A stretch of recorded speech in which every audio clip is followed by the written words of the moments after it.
鸡汤，干丝，好霸王的姜丝啊！姜丝有小菜，可以自己来拿。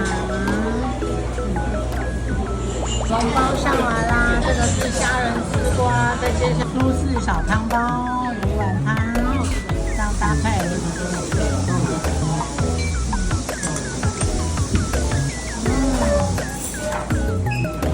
好多哦，这边还有虾仁烧麦。今天的菜单，现在不知道该怎么介绍，每一样都很好吃，每一样都比鼎泰丰好吃，连鸡汤也是啊。3个人精选出来，这个是第1名，再接下来的第2名。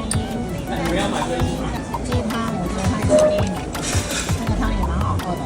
来吃这家黄龙庄，它卖很多种不一样的汤包，还有饺子、馄饨汤。